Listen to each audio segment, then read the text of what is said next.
I'm really fascinated by this. How I can help? I don't know anything about this. Sure. From NHS. Health, obviously. Shall we do a quick once round? Yeah. Who are you? Taking your chair? No, they've all joined. Right, Aberdeen's Council, planning, master planning. Okay, so Sandy Beattie's correct, is that right? Yeah. Children of Sandy Beattie, right? So I'm Jenny Birch, I work at the Carnegie UK Trust. Carnegie I'm Trust. very interested in the impact of high quality places on well-being. Right, okay, well-being, high quality places. Just a high, what you do? We'll say both of them. Right, okay. Darvit McLachlan, the architect of Fife Council. Fife Council, lead architect. Here to learn, here to mouth off if I have to. Right, okay, perfect. Donald Sayers, architect of John Thompson Partners. Right. Gary Henderson, I'm an architect at John Thompson Partners. Okay, so we've got a good mix of public and private interests so far. I'm Jenny Birch, I'm an architect, sole practitioner. I'm particularly interested in sustainable environment, and I'm also interested in international development. Okay, so architects on this side, master planner, council on this side. Architect, okay. more psyche, having practice, ink design in Glasgow. Great, Jar. I'm Kirsty. I work for RICS, but I don't actually have any background in this at all, so it's a bit lost in the whole presentation. Okay.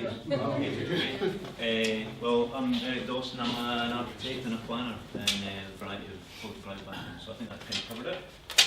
So what's happening now in placemaking, and we're a minute into 10 minutes. No hassle then. Any thoughts?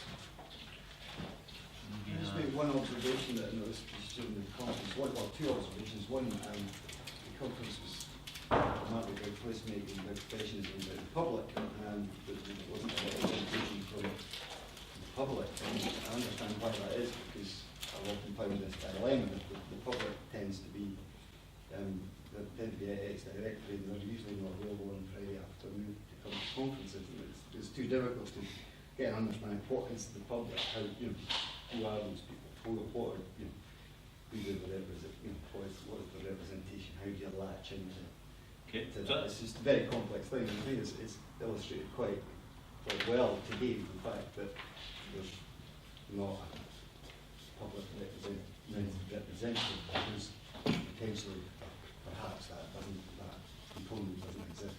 Right. So that was one point, and another point, I'm wondering if the discussion has been led from the top down as opposed to bottom up. Okay.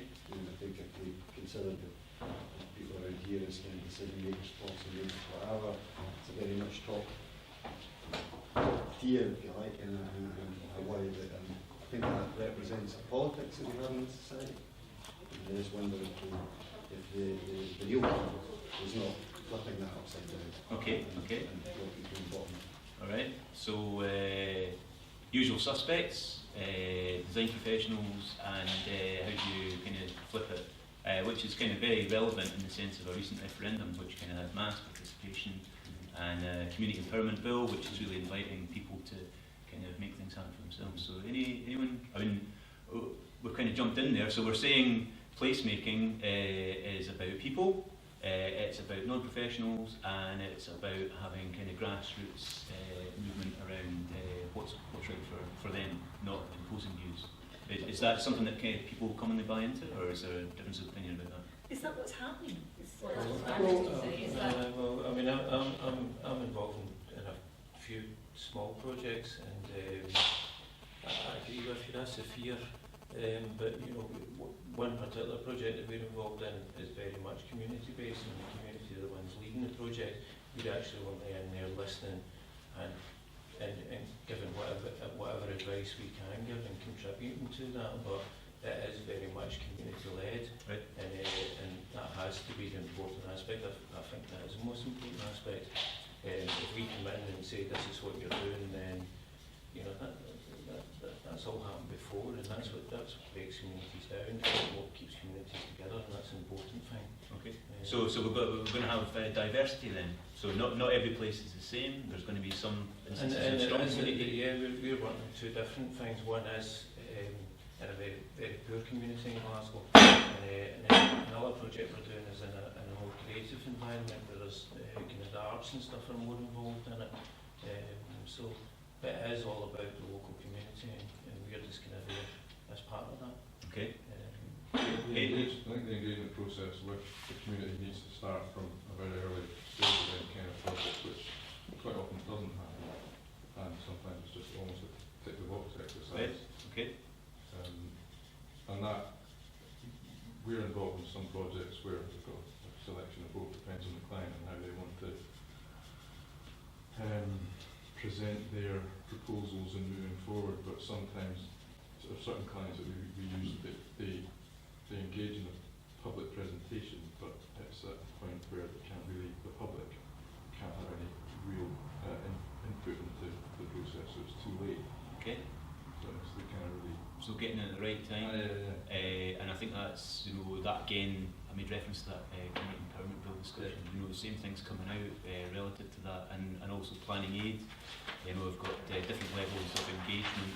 One is kind of talking to people or just informing them, and another one all the way through to getting people in at the right time, and this idea about co-production, co-delivery, so designing and delivering your own services, what's right for you. It's a very kind of Sir Harry Burns thing. He talks about empowered communities, healthy communities have a strong sense that they are able to influence outcomes in their communities. So if we pay lip service to it, is that the same as empowering communities? And I think what you're saying is no. And so getting at the right time. So it's clearly there's a lot of issues here, and there's even issues about who's a community, which was touched on in the presentation, and how do you design for places where you don't have communities? How about we kind of Yeah, I think it's important to kind of define what you would mean by placemaking. And I think very much you see, particularly from projects I've worked on, there's two different kind of strands of what you would see as placemaking. It depends whether, if it's an existing community, it tends to be a bit more grassroots. It tends to be the community getting together and rallying up for issues that they have in the existing community they live in. Whereas placemaking for a brand new development, a master plan kind of greenfield site, is a very different type of placemaking. So I think as one kind of overarching concept, placemaking, it's, it sounds great, but actually you have to drill down to what you actually mean by placemaking specific to each project. I don't think you can, it's like the word sustainable, it means so many different things. So I do struggle sometimes with a lot of the kind of policy documentations that come down that issue the word placemaking and everything, when it's actually for each project, I feel, to define what placemaking is as they move along through the project. Okay, so there's another dimension, the idea that existing communities might not want a physical thing. So it's charrette through more softer elements. Yeah, softer elements. Earlier. Yeah, so the charrette. harder, how do you design a street to create a place? So a new The place. street's already there, so how do we make it feel more like a community space? Okay. To give you an idea of how quickly you need to work, you're about just over halfway through the time allotted to the first question. Okay. Sometimes we're answering the second question. Efficient marketing. There's also actually placemaking, and then maybe there's good placemaking. Quality. We could have another week talking about what is good placemaking. But just creating a place, a space, so there's the quality of placemaking, and I think that's maybe where you get into. It depends on where you come from and what your background is, and how you came into the project or the meeting, or as architects, what art school you went to, or if you live in that street or you live in the next street, or whatever. How do you define good placemaking? And it's also sometimes very much client driven as well. When you're looking at new developments, if there's a house builder on board, they've got a very good idea of what place they want to create based on their product. Yeah. So it's a very different ballgame. The way that we're discussing the term is very much on object focused and end result. I suspect placemaking is about a series of processes that should be observed in order to get to that end result. There is an inconsistency across local authorities in how they do this. We've got community plans, so we should have communities officers rallying around communities. The other side of the fence, if there was a fence, is that some communities, the poorer ones generally, have taken up the gauntlet themselves and organised themselves, much, I would say, to the disgrace of local authorities, so they have a very strong collective voice and they know what they want. Affluent ones have a similar vein and there's sort of grey area in between.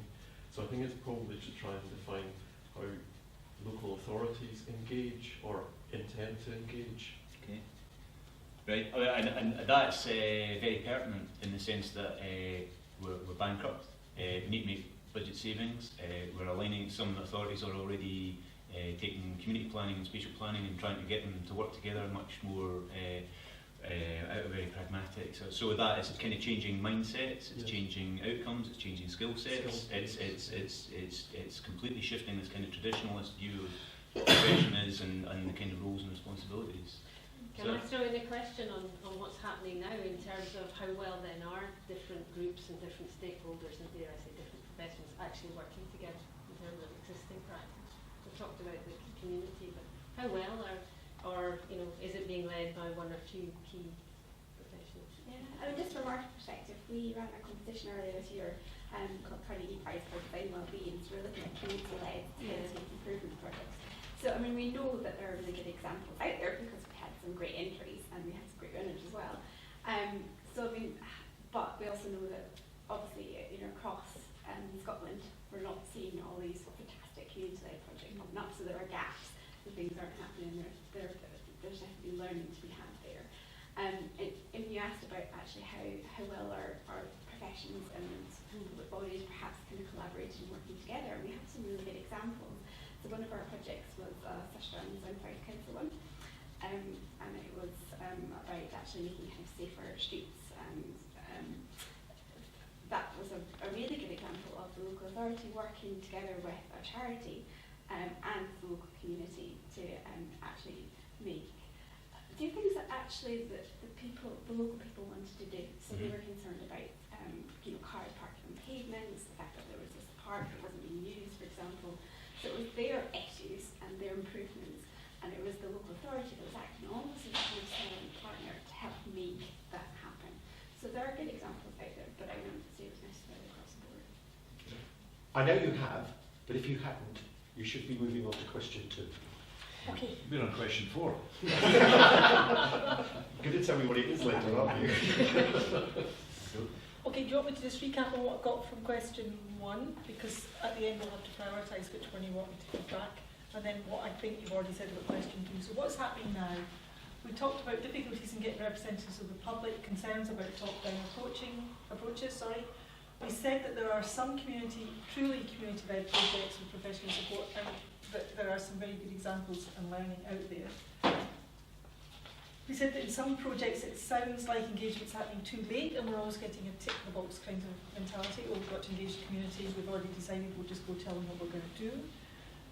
Somebody talked about there being 2 strands of placemaking, one about grassroots placemaking for existing communities, so you can work with people who are already there. But there's another completely different approach. If you've got a brand new site, it's very difficult. You don't have any residents, you don't have a resident community to work with.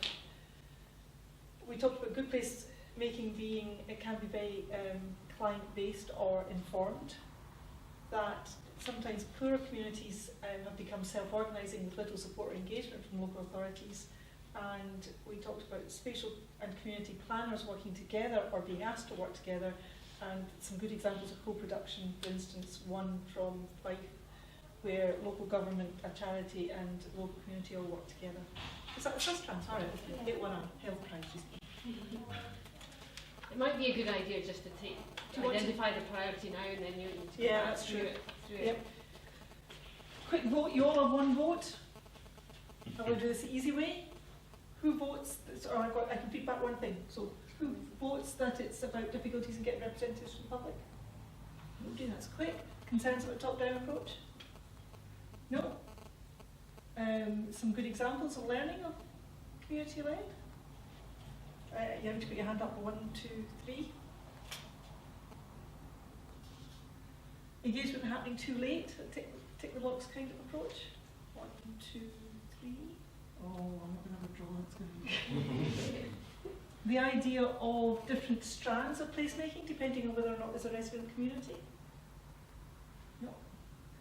Good placemaking can be very client-informed. Poorer communities being self-organising with little support engagement from local authorities. And the spatial and community planners working together. 1. That gives me 7. I'm not voting. All right. 4 people haven't voted. Does anyone want to vote for either one of these 2? I just wonder if there's not a story that maybe links them, which is that, you know, it is happening but it's variable and we need to be learning from the good things that are going on. Okay, if I do that... I think that's fair, because how linked can you one? possibly give a consistent approach to that question? So, that's what I will feed back for that one. Happy? Good. So what needs to be improving? From what you've already said, I picked up, and you know, what do I know? Nothing.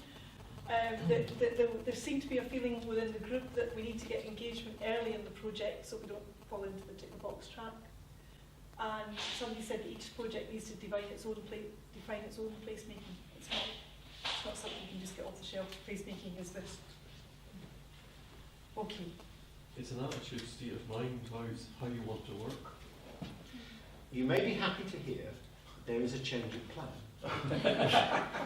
Our last speaker has to leave earlier than we anticipated, so we're going to ask him to speak before the rapporteur's feedback. Okay? This means that you have to be back in the auditorium and sat down by 1:15. This means you have 5 minutes more than you anticipated you were going to have. How you divide it is entirely up to you. Okay? This is a scary task orientation. You're doing great. Keep going, keep going. What needs improving? What else needs improving then? Well, I think the charrette process is a great way of working. Yeah, right at the start. But you have to make sure that you can engage the local people. Demystify the whole process and make it transparent. Let them know that they have a voice. Get in there and get them involved. Get them on board with the process. So there's something then that's been spoken about previously, but you're both all saying there's something about different skill sets then, different kind of entry points, because if the entry point is sort of a traditional architectural brief or a community engagement programme or a whatever, planning invitation to consult or something, actually what we're saying is that there need to be different ways of getting this kind of bottom-up interest, yeah? Mm-hmm. Different skill sets, different entry points. And often it's there already, so it's not necessarily kind of catalysed by the charrette process, right. But there'll be ideas that will bubble up to the surface and about, I think it's about kind of seizing those ideas and running with them. You're giving the local communities the resources to do it. And something that I think is really important as well is it's not just about engaging communities in the development process, but also in the implementation process as well, so that communities are kind of part of that space on an ongoing basis, and they can use it for education or learning or just as a place to kind of connect with other people in the community. So communities need to be kind of animated in the space as well. It's not just about that kind of physical change. It's a really interesting thing that happens in Copenhagen, where they've kind of got an office that just takes calls from the community about good ideas, and they don't say no. Any good idea that comes in from the community, they try and facilitate it to make it happen. So in that sense, the community is continually driving the brief about what they want to see happen, and then the authority becomes kind of a facilitator of doing good things.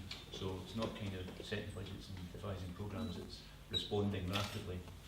So quite community planning weekends that we get involved in quite regularly, that's why we do them, is get the community engaged at a very early process, because you quite often get some very good ideas from them, something we may not have considered as part of the process. And quite often as well we do it with kids. Primary school kids. Great start. Come up with the best ideas. See, this thing about having the vision that kind of troubles me is that who has the vision, and how do you arrive at the vision? So I quite like that idea about we don't have a vision, but we're kind of open to possibilities. And the vision might be a whole lot of different little things, that are already existing but weren't taken seriously.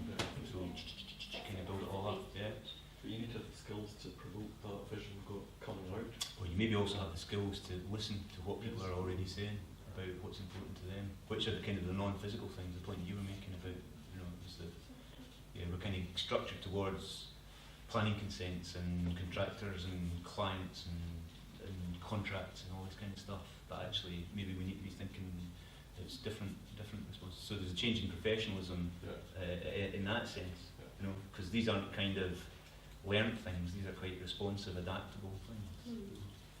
I was just to say, for placemaking, linking placemaking and engagement, I think more needs to be done to improve accessing audiences that we haven't before. So if you're planning a new town, you know, you've got a site, it's quite easy to engage with the people that live around the periphery of that site. It's less easy to engage with the people that might buy a house or run the shop, or, you know, the kind of new people, the new community that will be created there. So it's harder to get that audience.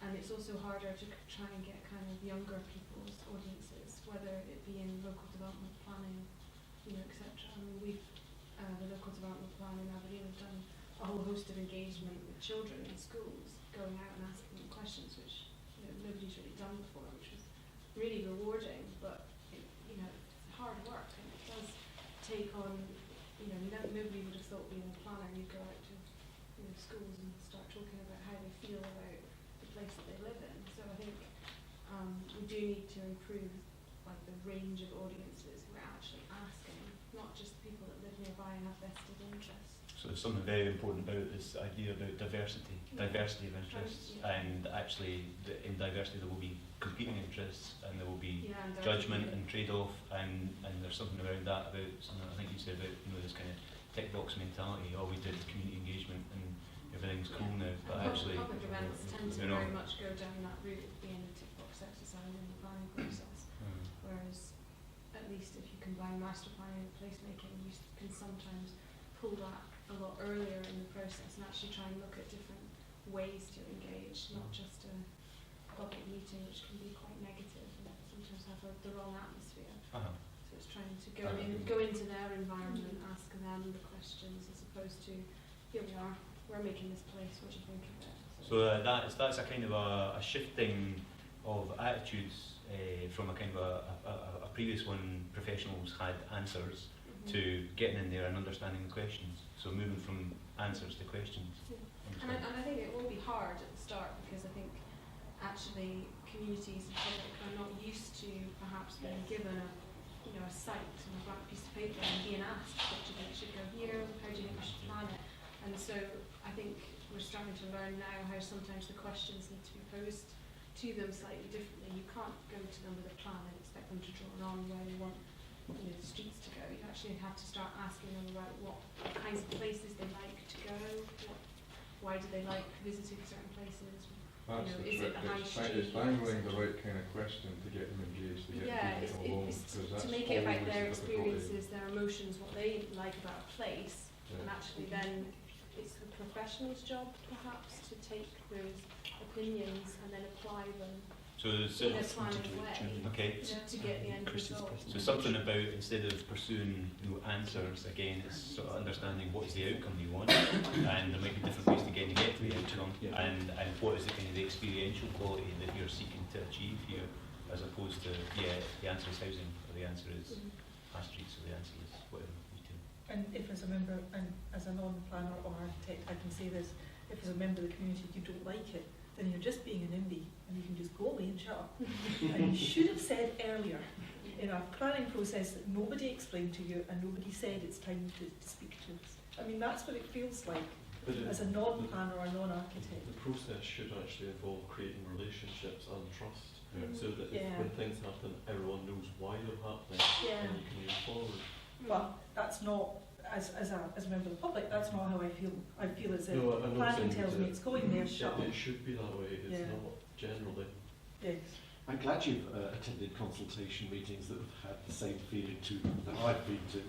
You come thinking that you're being asked, but actually you leave thinking that you've been told. Yes. Whereas it should be the other way around. Can I say that the last question, it's the most important one. well, it's more difficult in that we're interested in knowing whether there's any agreement in the room about what ought to be done. So you might want to allocate a bit more time to that one. We're not asking you to create a false consensus, but we're just interested to know whether there is any agreement amongst you about what should happen next. Okay. Will we prioritise this one the same way as we did the last time? Or are there any other things that are missing, you think, burning issues? So, should we have a go at prioritising this and see if anything comes up from that? Okay, so I've got, we need to get engagement early in the project, and we talked about the master planning and the placemaking processes and that in terms of that. Someone talked about planning weekends at the start and the positive impact of involving local school children and creating a community vision. We talked about each project needing to define its own placemaking attitude, state of mind on how to work. We talked about the charrette process, which we said needed to be demystified and to get people involved. It does sound scary to an outsider, just even the word.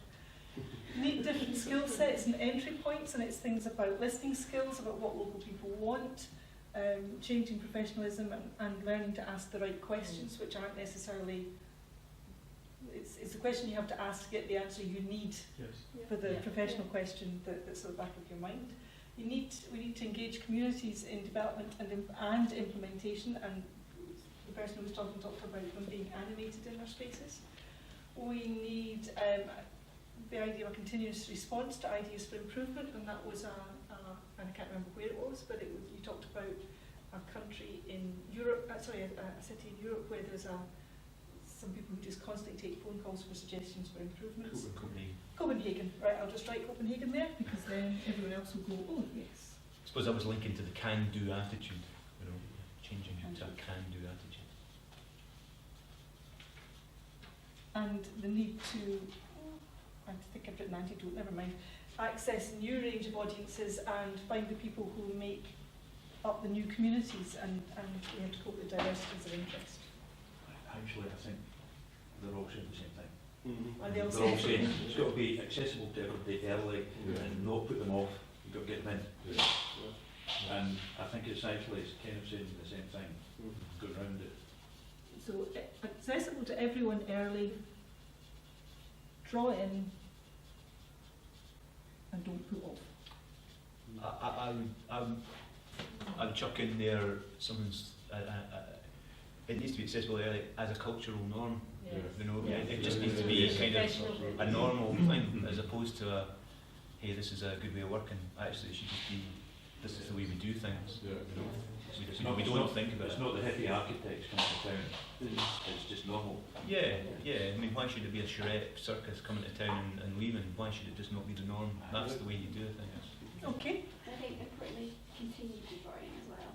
So not just at the beginning of the development process, but as an ongoing part of the and continue. space. And I think it's not a static object, it's like it's a process, it's a living thing. So it's the way you do things.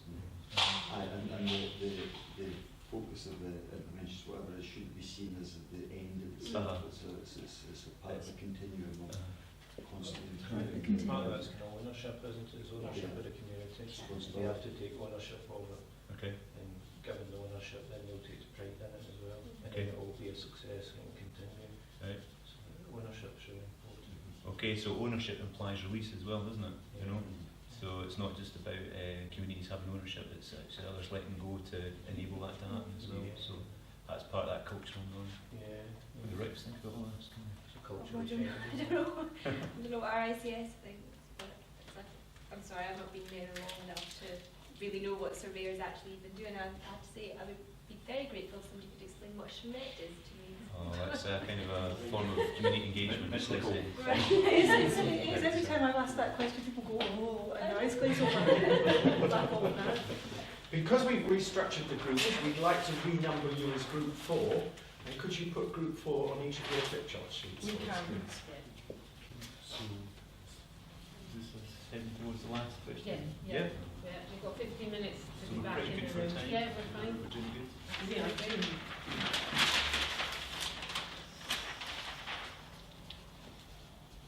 You know the one problem? Whoever has to type this up.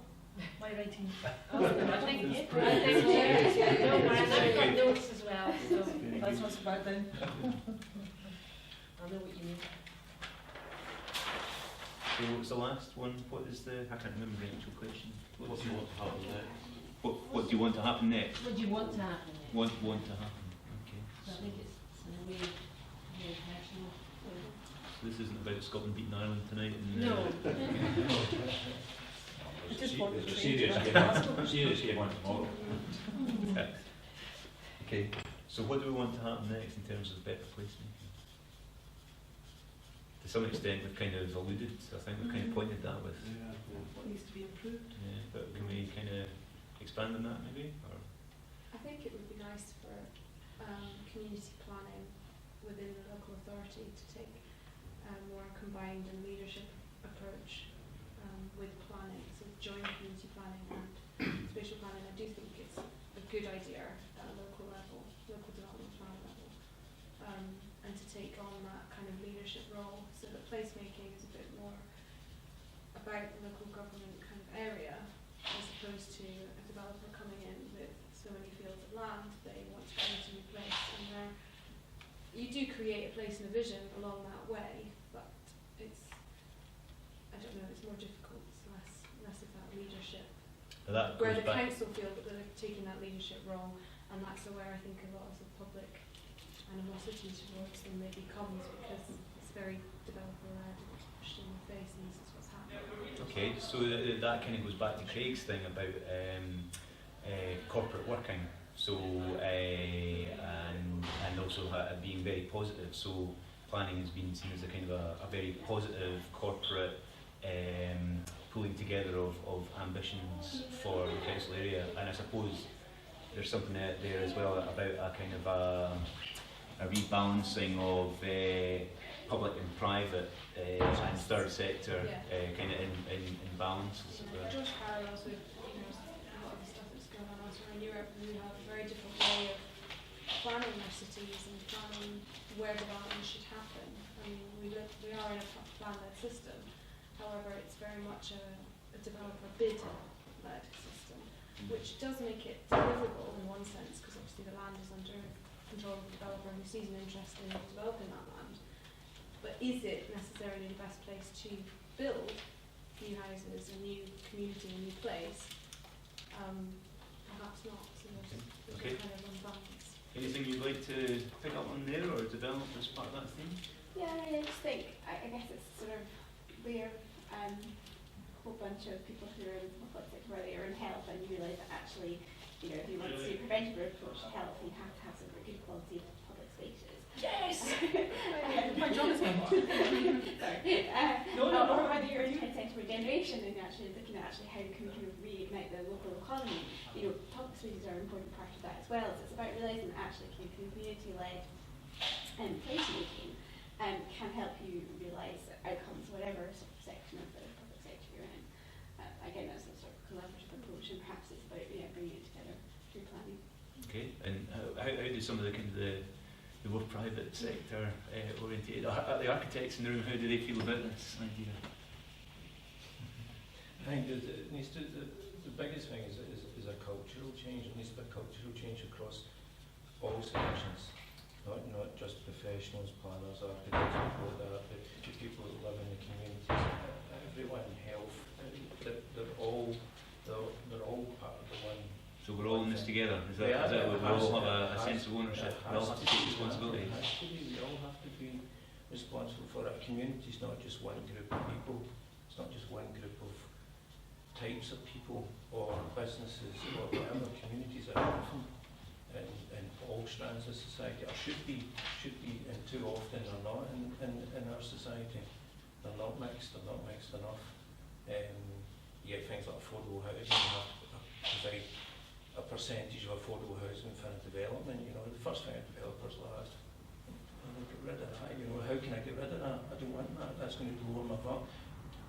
There has to be a whole shift in the way people think and the way people want to live in society in general. That's not just about the professionals. So is that a sense of building common good? That we do things. All sounds about because I was just in Copenhagen recently, and it goes on, and it works, and it's successful, and it's a wonderful place, and we need to think like that. So it's going to involve a whole change. I'm just not sure. I'm sceptical if that's going to happen. It's right to be sceptical. We just have to raise our aspirations, but also fall in the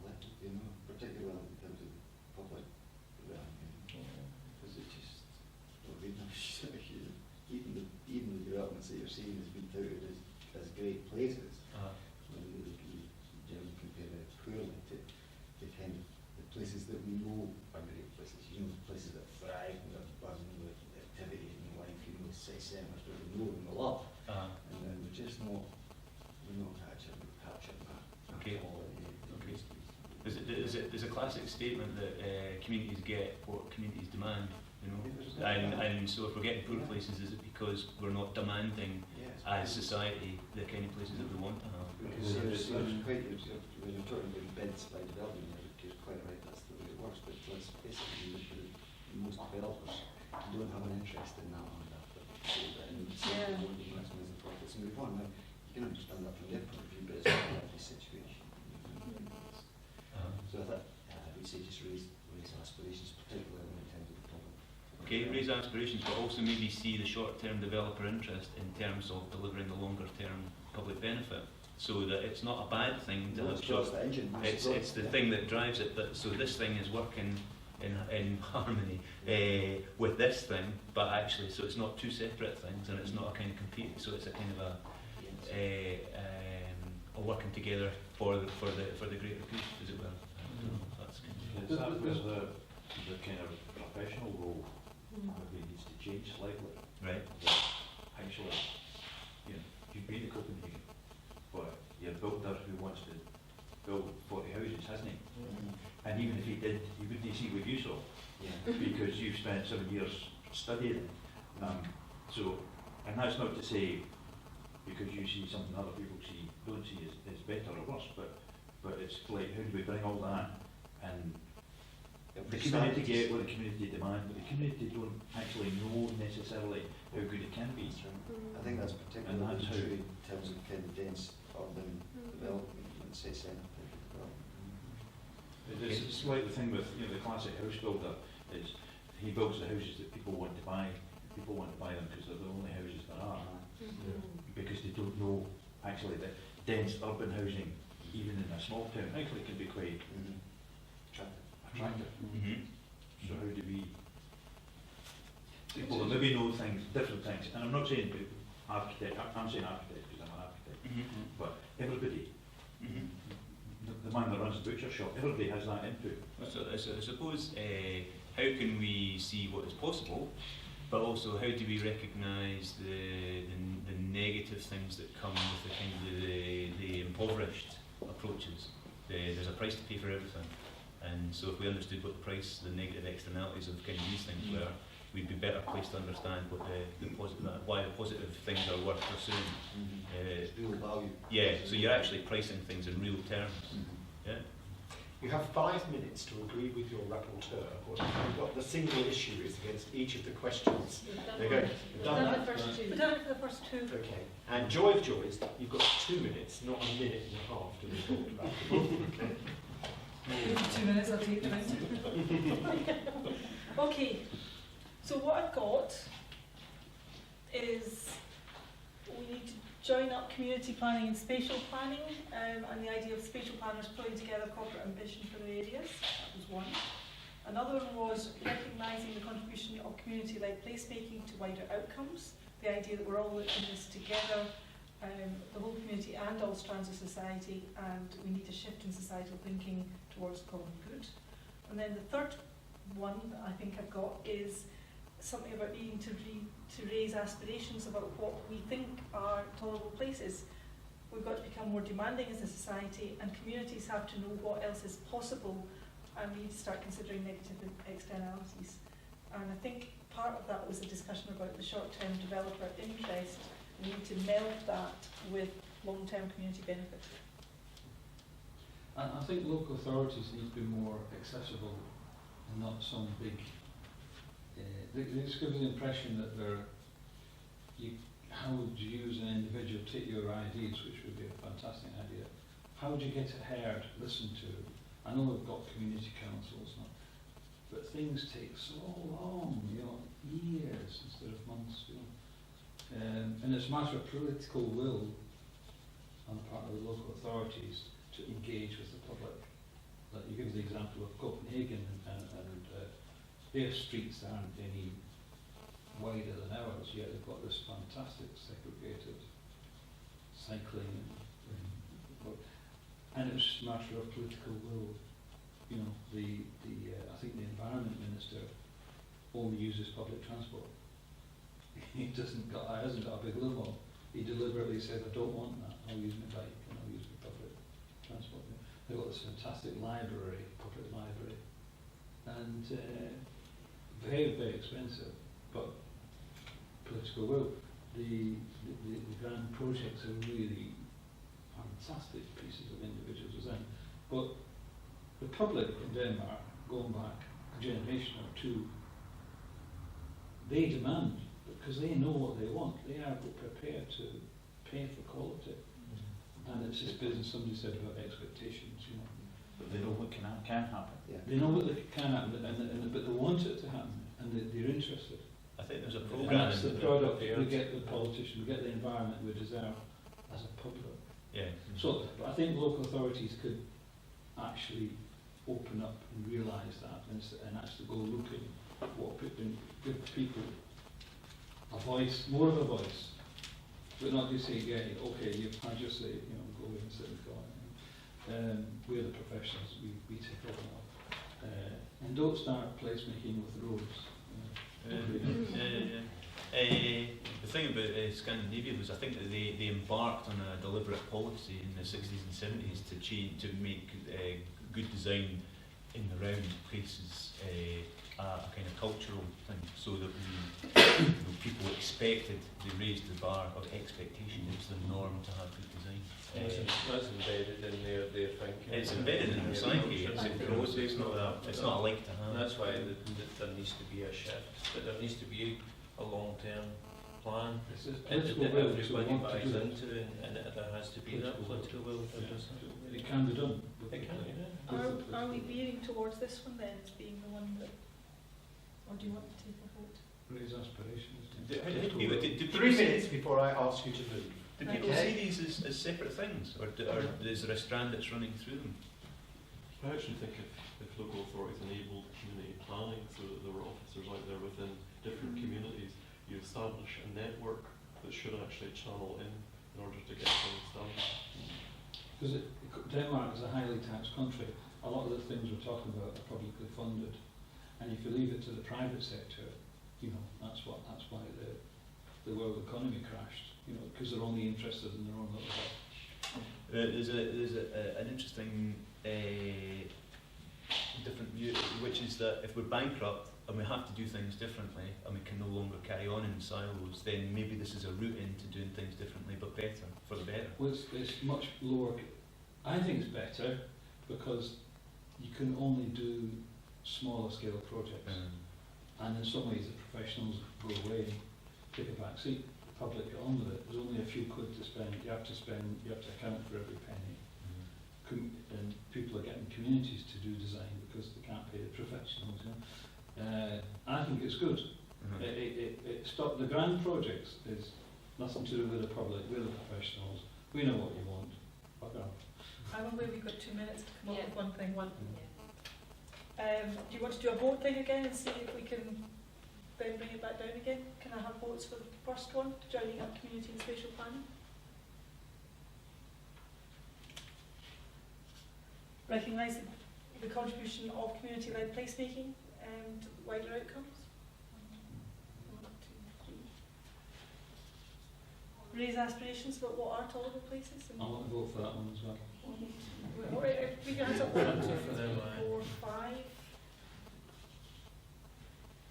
Local authorities becoming more accessible to good ideas. That's part of the one. Do you think this is all part of the one thing? Yeah. Right. We have to get consensus on this. So I've got 5 people voting for this block, 3 for this, and 1 for this. I don't think you have to get consensus. I think for local authorities to become more accessible to ideas, you do have to join up community planning better with planning out into the communities to hear those ideas. So it's hard to try and I find it hard to separate them all. I don't disagree that as a theme, raising aspirations should be part of community planning. I think there's a narrative that runs through all of them actually. There's a linking. It's kind of one point made in 3 paragraphs. But we're getting 2 minutes. But in the end, the politicians make the financial decisions. They make decisions to community, for the councillor. So unless they're backing it, I mean, Town Hall, City Hall is an example. The public want it reopened and the council saying no. It's It's, it's the reality, isn't it? There's no absolute fix. There will always be tensions and